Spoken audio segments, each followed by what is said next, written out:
13 दिसंबर 2001 की सुबह दिल्ली के लिए एक आम सुबह थी। रोज की तरह आज भी पार्लियामेंट में नेताओं की दलीलें चल रही थी। तमाम जर्नलिस्ट पार्लियामेंट के बाहर खड़े होकर देश में चल रहे मुद्दों को डिस्कस कर रहे थे। पार्लियामेंट की सिक्योरिटी भी ठंड में तेज धूप का मजा ले रही थी। हर चीज रोज की तरह नॉर्मल चल रही थी। किसी को नहीं पता था कि आज लोकतंत्र के मंदिर में कुछ बड़ा होने वाला है, इतना बड़ा कि पूरे देश में हड़कंप मचने वाला था। आने वाले पल से अनजान पार्लियामेंट के अंदर दोनों भवन में ताबूत घोटालों को लेकर सरकार और विपक्षी पार्टियों के बीच तीखी बहस चल रही थी। तर्कों के साथ शुरू हुई संसद की कार्यवाही अब जोरदार हंगामे में बदल चुकी थी। स्थिति को बेकाबू होता देख स्पीकर 40 मिनट के लिए सदन को पोस्टपोन कर देते हैं, जिसके बाद प्राइम मिनिस्टर अटल बिहारी वाजपेयी और लोकसभा में ऑपोजिशन की लीडर सोनिया गांधी का काफिला अपने सरकारी आवास की ओर निकल पड़ता है। कई बड़े मंत्री और लीडर घर चले जाते हैं, पर अभी भी पार्लियामेंट के अंदर कई बड़े मिनिस्टर्स मौजूद थे, जिनमें होम मिनिस्टर लाल कृष्ण आडवाणी और सुषमा स्वराज समेत 200 से अधिक मेंबर्स शामिल थे। संसद में मौजूद सभी मेंबर्स में कोई अभी भी सदन में बैठकर अपने कलीग से डिस्कशन कर रहा था, तो कोई कैंटीन और लाइब्रेरी में वक्त गुजार रहा था। किसी को आने वाले पल की जरा भी भनक नहीं थी।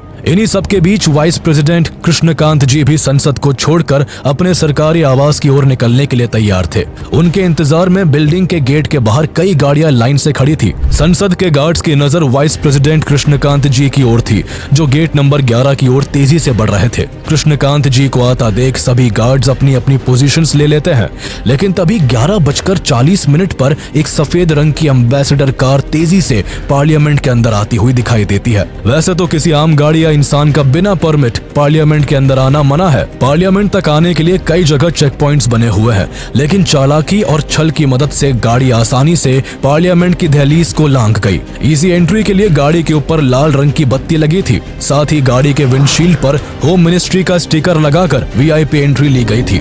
संसद के अंदर आने तक किसी ने इस गाड़ी पर शक नहीं किया, लेकिन जब गाड़ी पार्लियामेंट के अंदर घुसते ही अपनी स्पीड को और तेज कर गेट नंबर 1 की ओर तेजी से बढ़ने लगती है, तो सीआरपीएफ कांस्टेबल कमलेश कुमारी ने गाड़ी को तेजी से बढ़ता देख कुछ अनयूजुअल नोटिस किया। कमलेश कुमारी ने हाल ही में पार्लियामेंट की सिक्योरिटी के लिए काम करने वाली ब्रावो कंपनी को ज्वाइन किया था। जिस वक्त गाड़ी पार्लियामेंट में एंट्री लेती है, तब कमलेश कुमारी सिक्योरिटी राउंड के लिए निकली थी। गाड़ी की रफ्तार और डायरेक्शन को देखकर उन्हें थोड़ा शक हुआ। अपने शक को कंफर्म करने के लिए कमलेश कुमारी ने foreign watch and watch staff JP Yadav को गाड़ी को रोककर चेक करने को कहा, लेकिन गाड़ी इतनी रफ्तार में थी कि उसे रोक पाना मुश्किल था, जिस कारण कमलेश कुमारी गाड़ी को रोकने के लिए उसकी तरफ भागी और अपने आर्म्स को खोलकर उसे रोकने की कोशिश करने लगी। गाड़ी में बैठे आतंकियों को यह देखकर कुछ समझ नहीं आया और कंफ्यूजन में गाड़ी वाइस प्रेसिडेंट के कॉन्वॉय से टकरा गई।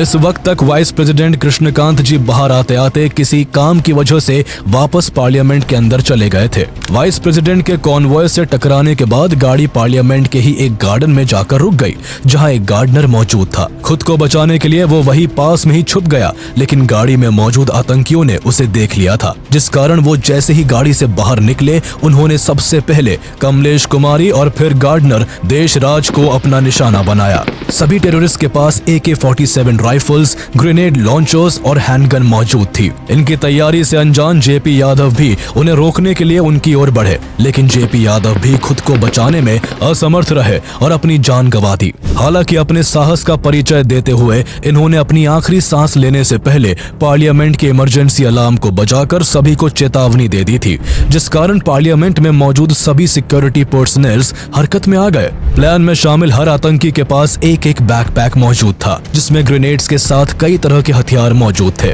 अटैक करने के बाद आतंकियों का पहला टारगेट पार्लियामेंट की लॉबी में एंट्री कर सभी सांसदों को हॉस्टेज बनाने का था, जिसके लिए उन्होंने लगातार हवाई फायरिंग करनी शुरू कर दी। पूरा पार्लियामेंट गोलियों की तड़तड़ाहट से सहम उठा। संसद में मौजूद मेंबर्स को बाहर की आवाज तो सुनाई दे रही थी, पर कोई इन्फॉर्मेशन न होने के कारण उन्हें बाहर का हंगामा हमेशा की तरह विपक्षी पार्टी का प्रोटेस्ट लगा। लेकिन वो वक्त दूर नहीं था जब सभी मेंबर्स के बाहर की सिचुएशन को जानने के बाद होश उड़ने वाले थे। ये वही वक्त था जब संसद में मौजूद parliamentary affair minister Pramod Mahajan के फोन की घंटी बजती है। फोन को उठाते ही प्रमोद महाजन के होश उड़ जाते हैं। 2 मिनट के लिए तो उन्हें विश्वास ही नहीं होता कि पार्लियामेंट पर अटैक हुआ है, वो भी टेररिस्ट अटैक। इन्फॉर्मेशन मिलते ही प्रमोद महाजन सभी सभी मेंबर्स को अटैक की खबर देते हैं, जिसके बाद संसद में हंगामा मच जाता है। हर कोई डर से सहमा हुआ होता है। पार्लियामेंट की सिक्योरिटी में लगी पार्लियामेंट सिक्योरिटी सर्विसेज अपना पहला कदम उठाते हुए बिल्डिंग की सभी खिड़कियों और दरवाजों को बंद कर देते हैं।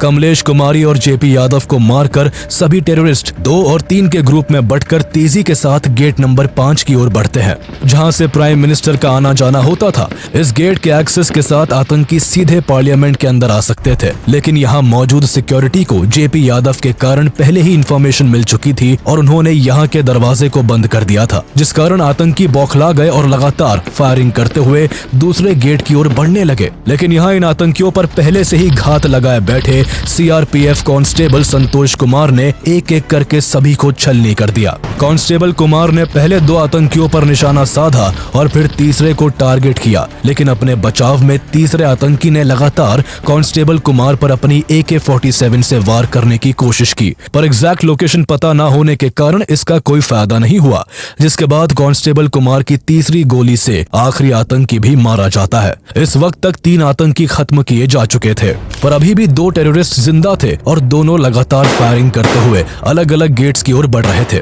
लेकिन जब दोनों ने देखा कि पार्लियामेंट के सभी दरवाजे बंद हो चुके हैं, तो इनमें से एक ने दूरदर्शन केबल की मदद से पार्लियामेंट के फर्स्ट फ्लोर पर क्लाइंब करने की कोशिश की, लेकिन इस कोशिश को जवानों ने गोली मारकर नाकाम कर दिया। पर गोली लगने के बाद भी यह आतंकी हार नहीं माना और वापस से उठकर पुलिस वालों की तरफ ग्रेनेड फेंककर गेट नंबर 5 की ओर जाने लगा, पर पुलिस की लगातार फायरिंग के कारण गेट नंबर 5 पर पहुंचने से पहले ही इसकी मौत हो गई। लेकिन अभी भी संसद पर वार करने वाला आखिरी आतंकवादी बचा हुआ था। इसे अंदाजा था कि इसका यहाँ से सही सलामत निकलना नामुमकिन है। पार्लियामेंट के अंदर जाने के भी सभी रास्ते बंद थे, जिस कारण गुस्से में इसने पार्लियामेंट के मेन एंट्रेंस गेट नंबर 1 की ओर रुख किया और वहाँ ज्यादा से ज्यादा डैमेज करने के लिए खुद को बम से उड़ा लिया। चारों ओर धुआं और इंसान की जलने की गंध फैल गई थी। हर कोई डरा हुआ था। मीडिया हर खबर को लगातार टेलीकास्ट कर रही थी। मीडिया के भी कई लोगों को चोटें आई थी। 5वें आतंकी के मरने के बाद भी पुलिस और पार्लियामेंट सिक्योरिटी सर्विस की यूनिट अपनी अपनी पोजीशन से हिली नहीं। किसी को नहीं पता था कि असल में कितने आतंकवादियों ने हमला किया था। लेकिन जब लंबे वक्त तक सामने से कोई फायरिंग नहीं हुई तो पुलिस बाहर आई, जिसके बाद एम्बुलेंस की एक एक करके कई गाड़ियों ने पूरे पार्लियामेंट के आगे भीड़ लगा दी। पार्लियामेंट के एक एक कोने की चेकिंग की गई। मीडिया ने भी संसद के बाहर लाइव रिपोर्टिंग शुरू कर दी। हर तरफ खबरों में बस पार्लियामेंट हमले की ही बात चल रही थी। हमले के पूरे 3 घंटे बाद सभी पार्लियामेंट मेंबर्स को संसद से बाहर लाया गया। करीब 45 मिनट तक चले इस आतंकी हमले में संसद के सुरक्षा कर्मी और दिल्ली पुलिस ने अपने पूरे साहस के साथ आतंकियों के हमले का मुंह तोड़ जवाब दिया और 5 आतंकियों को मार गिराया। हालांकि आतंकियों का सामना करने में दिल्ली पुलिस के 6 ऑफिसर्स और पार्लियामेंट सिक्योरिटी सर्विस के 2 सुरक्षा कर्मी वीरता और साहस का एग्जाम्पल सेट करते हुए अपने प्राण देश के लिए न्यौछावर कर गए। जिंदगी और मौत की इस लड़ाई में एक गार्डनर की भी जान चली गई, साथ ही करीब 18 लोग घायल हो गए। पार्लियामेंट पर हुए इस हमले के बारे में किसी को कोई भनक नहीं थी। कोई ये भी नहीं जानता था कि हमला करने वाले 5 लोग कौन है, लेकिन उनके पास से बरामद हुए सामान से ये साफ हो गया था कि ये किसी और का नहीं बल्कि पाकिस्तान का ही काम है। सभी टेररिस्ट के पास मौजूद बैग्स में अच्छी मात्रा में ड्राई फ्रूट्स मिले, जो इन्होंने सांसदों को हॉस्टेज बनाने के बाद के लिए रखे थे। इनका मकसद पार्लियामेंट के अंदर बैठकर हॉस्टेजेस के जरिए भारत सरकार से अपनी डिमांड को मनवाने का था। इन्वेस्टिगेशन में इनके द्वारा लाई गई एम्बेसडर कार में करीब 30 किलो एक्सप्लोजिव मिला, जिससे ये साफ हो गया था कि ये गाड़ी को पार्लियामेंट के अंदर लेकर जाने वाले थे और वहाँ इन एक्सप्लोजिव्स का इस्तेमाल करते। आतंकवादियों ने इस अटैक को भले ही 13 दिसंबर 2001 को अंजाम दिया था, लेकिन इस अटैक की प्लानिंग काफी समय पहले से चल रही थी। दरअसल 24 दिसंबर 1999 को इंडियन एयरलाइंस फ्लाइट 814 को आतंकवादियों ने हाईजैक कर लिया था, जिसके बाद प्लेन को दिल्ली की जगह अफगानिस्तान ले जाया गया। यहाँ आतंकियों ने भारत सरकार से नेगोशिएशन किया और आखिरी में हॉस्टेज को छुड़ाने के लिए भारत सरकार को 3 टेररिस्ट को रिलीज करना पड़ा। रिलीज किए गए 3 टेररिस्ट में एक मौलाना मसूद अजहर भी था। भारत की जेल से रिहा होने के बाद मसूद अजहर 2000 में जिहादिस्ट टेररिस्ट ग्रुप जैश-ए-मोहम्मद को बनाता है और भारत पर अटैक करने की प्लानिंग शुरू कर देता है। उसे कैसे भी करके भारत सरकार से बदला लेना था और इस बदले की आग में अजहर ने लोकतंत्र के मंदिर पार्लियामेंट पर अटैक करने का प्लान बनाया। हालांकि प्लान को बनाने के लिए सबसे पहले अजहर को कुछ लड़कों की जरूरत थी जो उसके नापाक इरादों को पूरा करने के काम आने वाले थे। अजहर कश्मीर के कुछ ऐसे लोगों की तलाश में था जो उसके इस मंसूबे को पूरा कर सके। अजहर ने इस मिलिटेंट ग्रुप को तैयार करने के लिए इंडियन एयरलाइंस फ्लाइट 814 के हाईजैकर्स में से एक मोहम्मद अलियास सनी अहमद काजी की मदद ली। अहमद काजी के साथ मिलकर 5 लड़कों का एक ग्रुप तैयार किया गया। इस ग्रुप में सभी वो लोग थे जो अजहर के मकसद को पूरा करने के लिए अपनी जान भी दे सकते थे। ग्रुप बनाने के बाद अजहर ने पार्लियामेंट अटैक को खुद प्लान किया। भारतीय जेल में वक्त बिताने के कारण अजहर को भारत की अच्छी जानकारी हो गई थी। जम्मू के कोट भलवाल जेल में सजा काटते समय अजहर ने भारत से जुड़ी काफी इंफॉर्मेशन इकट्ठा कर ली थी। अजहर जानता था कि पूरी दिल्ली और इवन पार्लियामेंट के आसपास की सिक्योरिटी भी काफी अच्छी नहीं है। पार्लियामेंट की ओर जाती सड़कों पर गाड़ियों की प्रॉपर छानबीन के लिए ना कोई टाइट सिक्योरिटी है और ना ही कोई बैरिकेड्स लगे हुए हैं। बस इसी वीक सिक्योरिटी का फायदा उठाकर अजहर अपने मंसूबों को पूरा करना चाहता था। उसे ये भी पता था कि इस एरिया में सीसीटीवी कैमरास की संख्या भी काफी कम थी। इन्हीं सब बातों को ध्यान में रखकर अजहर ने अपनी टीम को पूरा प्लान समझाया। पार्लियामेंट के मेन गेट को राइट साइड से जाकर इजीली एक्सेस किया जा सकता था, लेकिन यहाँ तक पहुँचना इतना भी आसान नहीं था, जिस कारण पैदल जाने की जगह गाड़ी के इस्तेमाल को प्रायोरिटी दी गई। प्लान के हिसाब से सभी आतंकियों को गेट नंबर 1 के पास आकर मूविंग कार से जंप करना था और कार में ग्रेनेड फेंकना था, जिससे मूविंग कार गेट नंबर 12 पर पहुंचकर ब्लास्ट हो जाए, जिससे पार्लियामेंट की पूरी सिक्योरिटी गेट नंबर 12 की ओर भागेगी और इस बीच सभी टेररिस्ट गेट नंबर 1 से पार्लियामेंट के सेंट्रल हॉल में घुस जाएंगे और सभी एमपीज को हॉस्टेजेस बनाकर मसूद अजहर को कॉल करके इन्फॉर्म करेंगे, जिसके बाद अजहर एमपीज के बदले भारत सरकार से अपनी मनमानी ख्वाहिशें पूरी करवाएगा। बस इसी प्लान को एग्जीक्यूट करने के लिए मसूद अजहर ने गाजी बाबा नाम के एक पाकिस्तानी नेशनल से कांटेक्ट किया,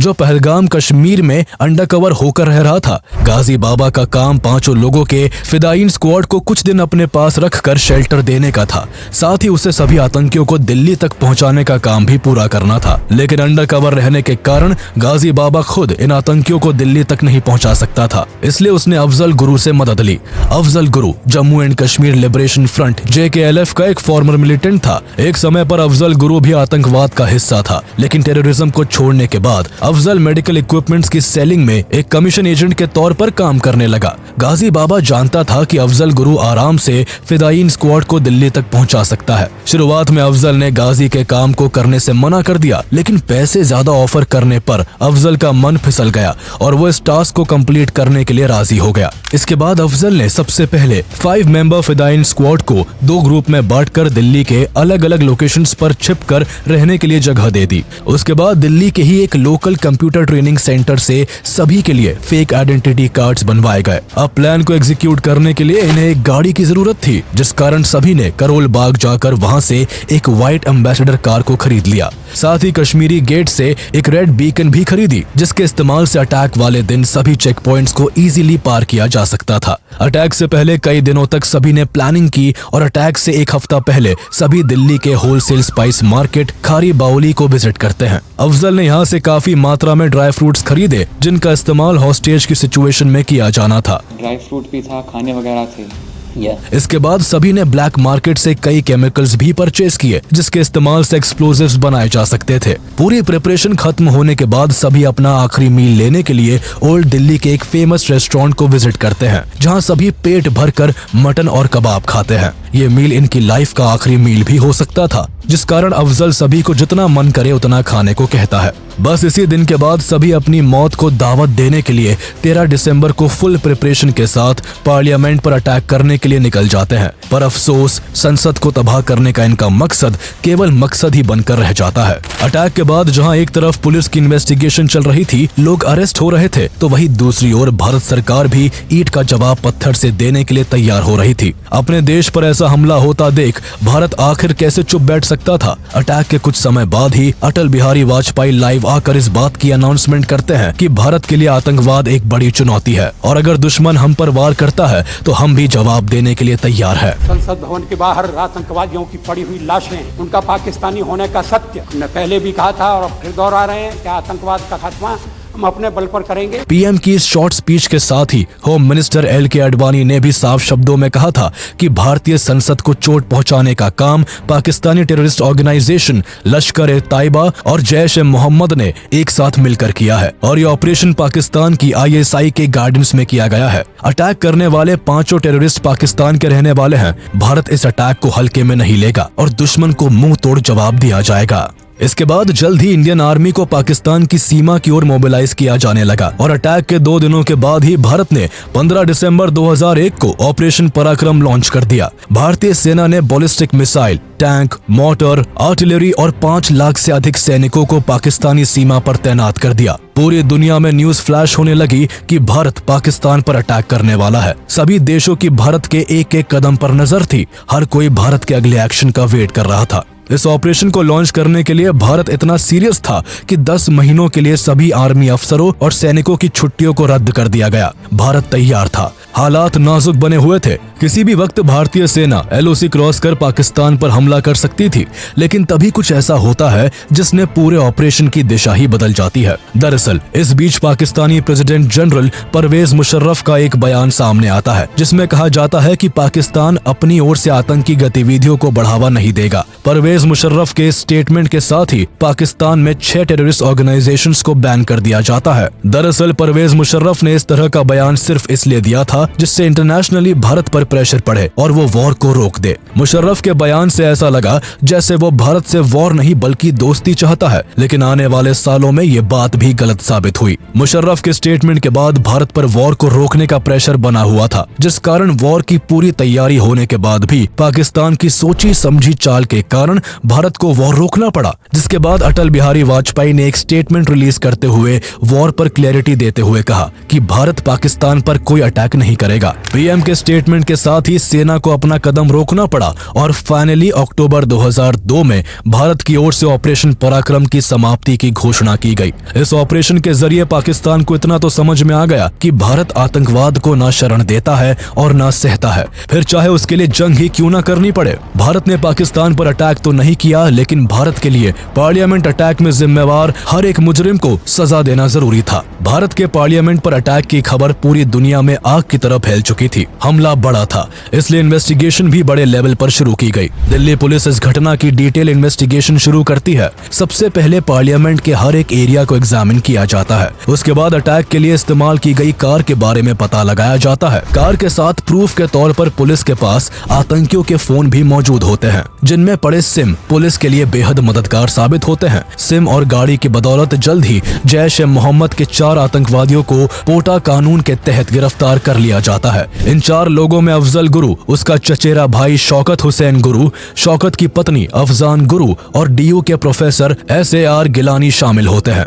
SAR गिलानी मूल रूप से कश्मीर के बारामूला जिले के रहने वाले थे और उस वक्त दिल्ली यूनिवर्सिटी में अरबी भाषा के प्रोफेसर के तौर पर पढ़ाया करते थे। गिरफ्तारी के बाद आगे की जांच में ये साफ हो चुका था कि सभी आतंकी पाकिस्तान से थे। अटैक में पाकिस्तान की ISI का भी इन्वॉल्वमेंट था। भारत की जनता अटैक में शामिल लोगों के लिए फांसी की सजा की मांग कर रही थी, लेकिन पुलिस की कार्रवाई और कोर्ट के फैसले से पहले कुछ भी नहीं कहा जा सकता था। गिरफ्तारी के बाद पुलिस सभी आतंकियों को रिमांड पर ले लेती है। सभी पर मुकदमा चलाया जाता है, लेकिन सबूत के अभाव में एक लंबे ट्रायल के बाद शौकत की पत्नी अफजान को रिहा कर दिया जाता है। वही बाकी तीनों को दिल्ली के पोटा कोर्ट में फांसी की सजा सुनाई जाती है। वही 2003 में इस हमले के मास्टरमाइंड और जैश-ए-मोहम्मद के कमांडर इन चीफ गाजी बाबा को BSF ने श्रीनगर के नूर बाग इलाके में मार गिराया। पोटा कोर्ट से फांसी की सजा मिलते ही तीनों लोग दिल्ली हाई कोर्ट में चैलेंज करते हैं। गिलानी का केस उस समय सबसे फेमस और महंगे एडवोकेट राम जेठमलानी लड़ते हैं। इसका केस लड़ने के पीछे इस केस की पॉपुलैरिटी थी। अटैक के बाद गिलानी दिल्ली में काफी पॉपुलर हो चुका था। कई लोग गिलानी को सपोर्ट कर रहे थे, जिसके बाद 2003 में सबूतों के अभाव में गिलानी को भी छोड़ दिया जाता है। हालांकि शौकत और अफजल की फांसी अभी भी बरकरार थी, लेकिन बाद में सुप्रीम कोर्ट शौकत की फांसी की सजा को 10 साल की कठोर सजा में बदल देता है। वही अफजल गुरु को इस घटना का मुख्य आरोपी मानते हुए 20 अक्टूबर 2006 को फांसी की सजा देना तय किया गया। सुप्रीम कोर्ट के आदेश के बाद 20 अक्टूबर 2006 को अफजल गुरु को फांसी दी जानी थी। फांसी की तैयारी तैयारियां पूरी की जा चुकी थी, पर फांसी से 7 दिन पहले